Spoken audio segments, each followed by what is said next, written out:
头将一把手枪递给男人，命令他打死自己的爱犬。男人犹豫着举起了手枪，看着狗子一脸无辜的表情，这让男人无论如何也无法动手。可一旁的老头却警告他，如果不听从命令，那么他的王牌特工考核将彻底失败，之前所有的努力也将付诸东流。男人回想起这段时间的艰苦训练，以及一直陪伴在自己身边的狗子，最终他还是无法狠下心来开枪。老头失望的让他把枪还回来，然而男人却突然将枪口对准了老头，眼神中透出一丝决绝。就在这时，隔壁突然传来一声枪响，打破了这紧张的氛围。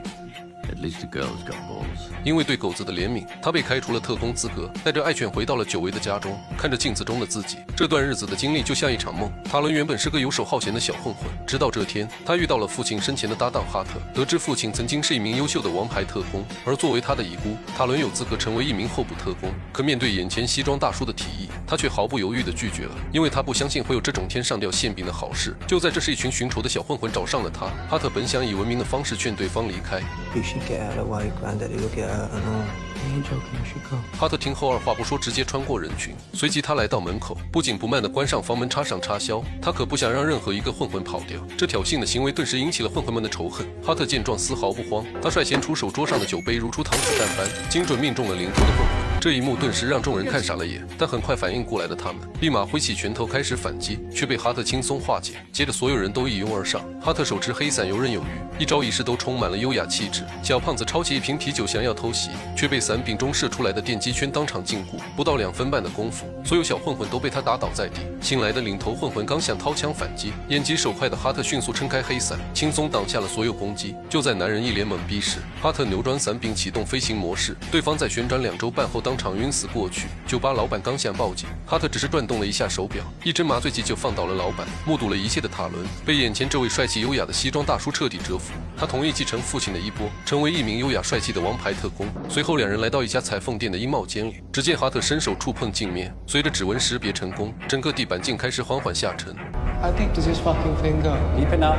期间，哈特告诉塔伦，王牌特工由13名成员组成，是一个古老而又神秘的组织，借以亚瑟王和圆桌骑士的传说为代号。组织不属于任何国家，不受政治和官僚主义的干扰，是一个纯粹正义的组织。很快，他们来到地底深处，一列高速列车已经等候多时，这是王牌特工的专属座驾。仅仅几秒钟的时间，列车就跨越千里，来到了另一处秘密基地。塔伦也第一次见识到了王牌特工的厉害。在这里还有其他8位候选人。随后，教官梅林说出，他们9人中只有1人能获得王牌特工兰斯洛特的席位。他也为每人都准备了一个果实袋，因为这场面试可不是闹着玩的，而是会死人的。不过梅林的话却被这群候选人当成了军方吓唬新人的惯用手段。到了夜晚，宿舍的地板突然开始渗水，刚刚睡着的塔伦被一阵凉意惊醒，他赶紧起身开灯，却震惊地发现水已经完全淹没了床铺。照这速度，用不了多久，整个宿舍就会被灌满。所有人顿时陷入了惊慌之中。这是一个叫查理的候补者指出，可以利用马桶呼吸。话音刚落，水位就彻底将众人淹没，大家立马朝着厕所游去，快速拆掉花洒，把管子插进马桶，利用马桶深处的 U 型空腔进行呼吸。然而塔伦却没有选择原地等待，他依然游向了门口，尝试打开紧闭的大门自救。可是，在巨大的水压下，大门就像焊死了一样纹丝不动。见此情形，塔伦又争分夺秒地游向其他候补者，众人心里一紧，都以为他要来抢自己的呼吸水管，岂料塔伦却径直掠过他们，游向了后方的玻璃窗前。随后他抬起拳头，一拳又一拳地朝着玻璃砸去。镜子外的梅林见此情形，满意的走到一旁。塔伦曾多次出入警局，他敏锐地观察到，这面镜子很可能是一块双面镜。虽然有点冒险，但好在他赌对了。可梅林并没有为此感到高兴，因为在他的眼中，除了塔伦，其他人全都不合格，因为他们都只顾着自己逃命，却忘了最重要的事，那就是同伴的生死。这对于注重团队合作的王牌特工来说，是极其致命的错误。显然，一开始的警告并非只是唬人。随后，经过几轮笔试和枪械训练之后，仅有6人撑到了高空跳伞训练。起初，大家都以为这次只是一场普通的跳伞练习，可梅林接下来的话却让所有人如坠冰窟。 Like what to do when one of your group has no parachute. 此言一出，众人立马陷入深深的恐惧中，谁也不知道自己是不是那个倒霉蛋。身体在高速下降，塔伦却迅速冷静下来。他提议2人一组，抓住身边的同伴，这样就能保证6个人都能存活。可随着越来越接近地面，其中1名候补者竟因为害怕，提前打开了降落伞，人数从偶数变成了奇数，没有丝毫慌乱。塔伦立马改变策略，他让所有人围成一个圈，牵住身边同伴的手，然后依次打开降落伞。塔伦明白这关考验的就是团队合作，只有这样才能保证所有人都活下来。离落地只剩3 30秒，霍普这么依次打开了降落伞，最后就只剩下塔伦和一个叫苏珊的女孩。他果断紧紧抱住苏珊，随着降落伞被打开，两人也终于有惊无险的安全落地。这场考核又淘汰掉了3人。尽管塔伦成功通过了试炼，但他心里却十分不痛快。为什么自己是那个没有降落伞的倒霉鬼？难道他的命就比别人低贱吗？可梅林却让他收起那可怜的自尊，说着就一把打开了他背后的降落伞。原来他的伞包也是好的，作为通关奖励，他们3人都可以领取一只狗子作为伙伴。塔伦挑选了一只体型最小的花靶犬。很快他们又迎来了下一场试炼任务。这次的任务听起来很简单，就是不管他们3人用什么办法，只要把照片里的女人骗进房间就行。可让他们没想到的是，这看似简单的任务中途却出了意外。当3人来到酒吧，刚准备对照片上的女人实施计划时，突然感觉头晕目眩，他们的酒水里竟不知何时被人下了药。当塔伦再次醒来时，发现自己已经被绑在了铁轨上，远处还传来火车的鸣笛声。黑衣人逼问塔伦，说出他们3人的身份和目的，以及背后组织的人员都有谁，还威胁他说其他2人因为满嘴胡扯，已经被火车压成了5条5。眼看火车越来越近，塔伦却坚持自己什么都不知道，依旧不肯泄露信息。Kingsman worth dying for.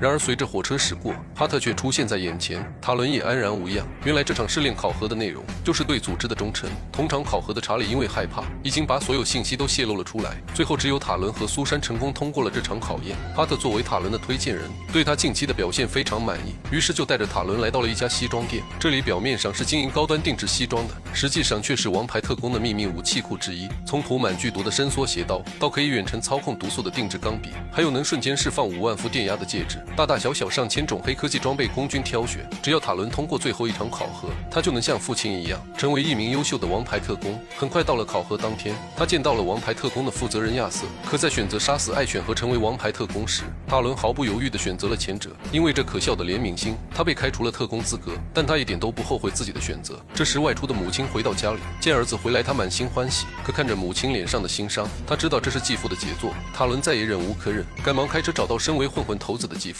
刚想下车狠狠教训这个家伙一顿，可下一秒车窗竟突然自动关上，接着车子也开始不受控制的自动驾驶，不管他怎么操作都没有。很快车子开到了一个陌生的街区，哈特正端着平板电脑平静地看着他。 Your biggest opportunity? Over a fucking dog.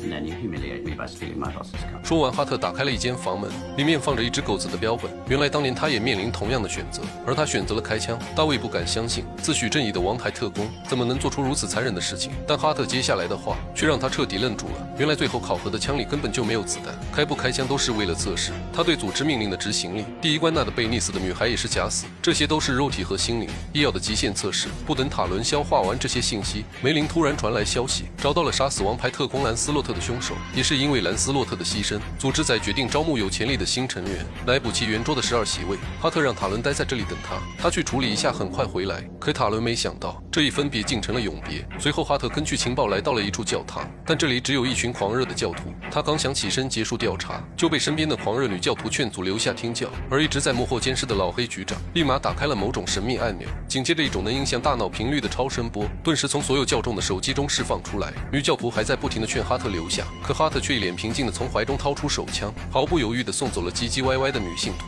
这声枪响就像信号一样，教堂里的人们瞬间开始了无差别的自相残杀。失去理智的信徒们拿起身边的武器攻击哈特，却被手持真理的哈特一一解决。他没有浪费一颗子弹，每一声枪响就意味着一条生命的消逝。子弹打完后，他就徒手攻击。远程支援的梅林想要唤醒哈特的意识，却根本没用。失去理智的他就是一个毫无感情的杀戮机器。整座教堂的上百人都成了他的猎物。几分钟过后，教堂里就只剩哈特一个人还活着。这时他也恢复了清醒，他茫然地走出教堂，局长却已经在外面等候已久。 What did you do to me? I had no control. 局长嚣张地说出了实情。原来身为亿万富豪的他，却有着极其扭曲的想法。他认为人类就是地球上的病毒，世界需要进行一次大清洗，所以他制作并发售了一批免费电话卡。这种电话卡释放的特殊信号，能让人失去理智，互相残杀。只有在脖子上植入特殊芯片的人，才能屏蔽这种信号的干扰。上一任兰斯洛特就是发现了他的计划，才被局长灭口。说完，他抬起了手枪。哈特的牺牲不仅让梅林和亚瑟陷入了长久的沉默，更是让塔伦悲愤欲绝。作为把自己从泥潭里拉出来的恩师，他下定决心一定要为其报仇。随后他驱车来到组织基地，塔伦恳请亚瑟让自己继承哈特的席位，来为哈特报仇。可就在这时，他发现亚瑟的脖子上有植入芯片的疤痕。塔伦明白了一切，但他表面上却还是不动声色。他接过亚瑟递过来的雪花一饮而尽。亚瑟见状也不再掩饰，他拿出一根能远程开关毒素的定制钢笔，并说出他早就加入了局长的计划。哈特的情报就是他泄露的。他还邀请塔伦也加入新世界，可塔伦毫不犹豫地拒绝了。亚瑟见他这么不识好歹，立刻按下了毒素开关按钮。可奇怪的是，塔伦安然无恙，反而是他自己的心脏却传来一阵剧痛。原来他早就趁亚瑟讲话的时候，偷偷调换了毒酒的位置。Dirty little fucking。之后，塔伦又从亚瑟的手机里得知，6小时后局长就会用卫星向全世界释放干扰信号。他则和一批已经植入芯片的人躲进偏远的雪山营地，等待新世界的降临。塔伦把亚瑟叛变的真相告诉了梅林和刚成为王牌特工的苏珊。时间紧迫，拯救世界的任务只能落在他们3人身上。随后，他们兵分两路。苏珊的任务是乘坐热气球飞到大气层边缘，用导弹摧毁局长的传输卫星，这样就能暂时终止局长的卫星系统。而塔伦则和梅林深入雪山营地，尝试侵入局长的卫星系统。这时梅林将西装交给塔伦，这是哈特给他量身定做的，穿上黑色皮鞋，戴上精致手表，还有那个标志性戒指，以及十分有型的英文眼镜。此刻的他成了一名真正的王牌特工，也迎来了自己的首次实战任务。利用亚瑟的身份，飞机很快降落在雪山营地，而塔伦也用亚瑟的身份做掩护，混进了宴会厅。很快他找到一个正在使用内部网络的宾客，并用麻醉剂弄晕了对方。可就在塔伦成功入侵了局长的系统网络时，一把小刀突然抵住了他的脖子。原来是之前和他一起参加特工试炼的候补者查理。随着他的身份暴露，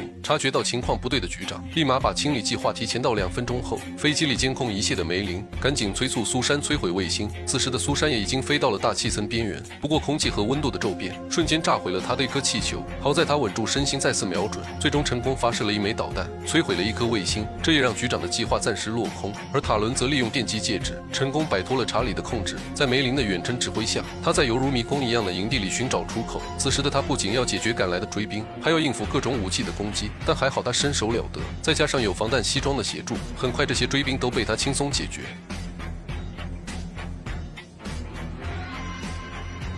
与此同时，刚准备前去接应的梅林却突然发现局长的卫星系统竟设置了生物安全模式，根本无法远程入侵。唯一的办法就是阻止局长把手放在操作台上。刚回到飞机上的塔伦还没来得及喘口气，就得知了这个糟糕的消息。于是，在更新了装备后，他又一次冲出了飞机，直奔局长所在的地方。一路上，他凭借黑伞的防弹功能和射击功能，打得这群士兵毫无招架之力。可还没威风多久，一名手持雷神狙击枪的士兵就击穿了他的黑伞。危急时刻，塔伦从口袋掏出一个手雷牌打火机，朝着人群就扔了过去。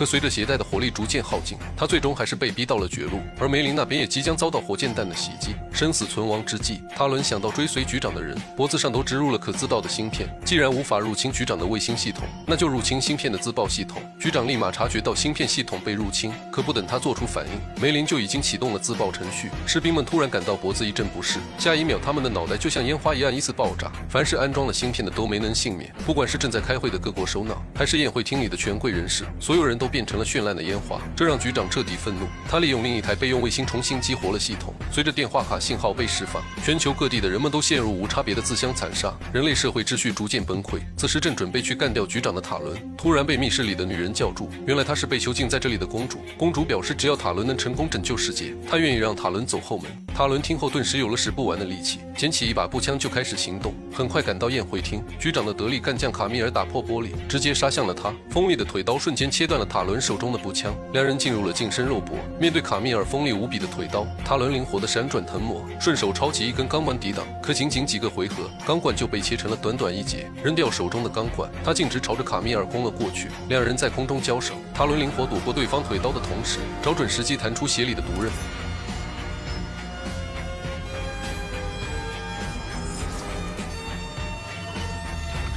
起身后的塔伦拿出被割断的领带，脸上露出迷人的笑容，而卡米尔的手臂已经被毒刃划伤，毒素瞬间蔓延全身，很快就毒发身亡了。塔伦则捡起他的腿刀，对着看台上的局长就扔了过去，局长直接被刺了个透心凉，当场饮恨去了西北。成功拯救完世界的塔伦缓缓走到桌前，拿走了一瓶红酒和2个酒杯。飞机里的梅林表示自己不喝红酒，然而塔伦却一路小跑来到公主的密室前。Did you save the world? Yes. 随着大门打开，不明所以的梅林盯着镜头，下一秒， Oh my word. 影片最后，身穿西装的塔伦再次来到酒吧，学着哈利的动作，准备好好教训一下继父和他的小弟。至此，影片结束。